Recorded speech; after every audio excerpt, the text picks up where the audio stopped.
Assalamualaikum warahmatullahi wabarakatuh. Perkenalkan, nama saya Larissa Febrianti dari kelompok 2 11A SMK Analis Kimia IKPI Bogor. Di sini kami akan menjelaskan pengertian dan perbedaan antara iodometri dan iodimetri. Lalu, kami akan menjelaskan standarisasi dari natrium tiosulfat dan menjelaskan penetapan kadar CO2 dalam terusi dengan menggunakan cara Dehaene. Pada kesempatan kali ini, saya akan menjelaskan pengertian dan perbedaan antara iodometri dan iodimetri.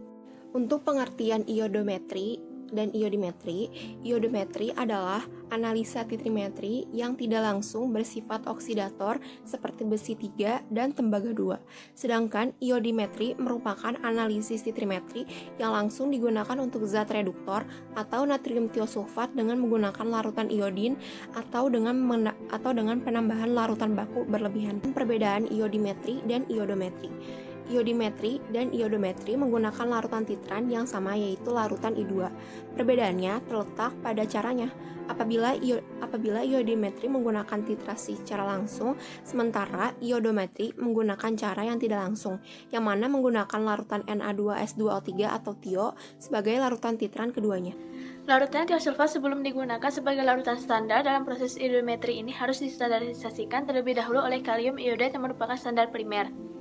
Larutan kalium iodat ini ditambahkan dengan asam sulfat pekat, warna larutan menjadi bening, dan setelah ditambahkan dengan kalium iodida, larutan berubah menjadi coklat kehitaman. Fungsi penambahan asam sulfat pekat dalam larutan tersebut adalah memberikan suasana asam. Sebab, dalam larutan yang terdiri dari kalium ioda dan kalium iodida ini berada dalam kondisi netral atau memiliki keasaman yang rendah. Reaksinya sebagai berikut. Indikator yang digunakan dalam proses standarisasi ini adalah indikator amilum 1%. Penambahan amilum yang digunakan saat mendekati titik akhir titrasi dimaksudkan agar amilum tidak membungkus iodin, karena akan menyebabkan amilum sukar dititrasi untuk kembali ke senyawa semula. Proses titrasi harus dilakukan sesegera mungkin. Hal ini disebabkan sifat iodin yang mudah menguap. Pada titik akhir titrasi, iodin yang terikat juga hilang bereaksi dengan titran, sehingga warna biru mendadak hilang dan perubahannya sangat jelas. Penggunaan indikator ini untuk memperjelas perubahan warna yang terjadi pada saat titik akhir titrasi.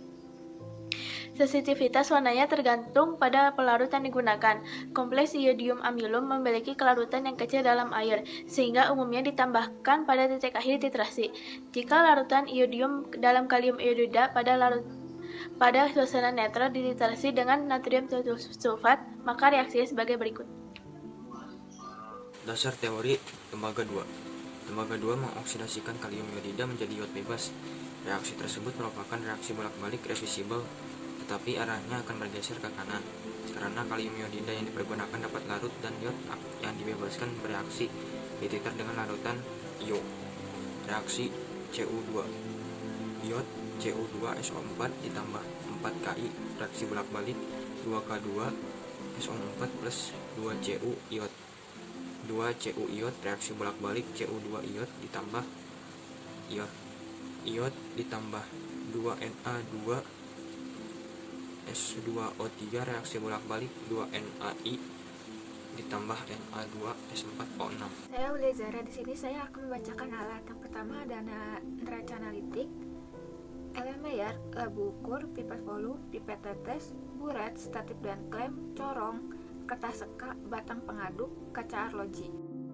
Reaksi-reaksi dalam penetapan kadar tembaga Cu2 dalam terusi CuSO4 5H2O cara DAN1, larutan haploterusi CuSO4 5H2O, 2 larutan Na2 S2 O3 0,1N, 3 larutan H2SO4 4N dan larutan penunjuk kanji. Cara kerja: ditimbang kurang lebih 2 gram haploterusi, dibilas dengan air suling ke dalam labuku 100 ml dan diencerkan hingga batas tara. Pipet 20 ml larutan tersebut dan masukkan ke dalam Ellen Mayer. Diencerkan 100 ml air suling. Dibubuhi 20 ml larutan H2SO4 4N dan 10 ml Ki 20%. Kemudian larutan contoh tersebut dititr dengan larutan TiO hingga tercapai warna kuning. Kemudian ditetesi larutan petunjuk kanji dan penetapan dilanjutkan kembali hingga tercapai titik akhir reaksi dari warna biru menjadi warna kuning gading. Titik akhir tercapai apabila warna biru hilang setelah dikocok kuat dan didiamkan kurang lebih 2 menit. Lakukan penetapan duplo. Perhitungan dan hasil. Kadar tembaga 2 sama dengan Fp kali V kali N kali 63,6 dibagi Mg contoh dikali 100%, di mana V mili larutan tio yang dibutuhkan, N-nya kenormalan larutan tio, Fp 100 dibagi 2,5, dan 63,6-nya BSTCU. Sekian dari kelompok kami. Apabila ada salah kata, mohon dimaafkan. Wabillahi taufiq wal hidayah. Wassalamualaikum warahmatullahi wabarakatuh.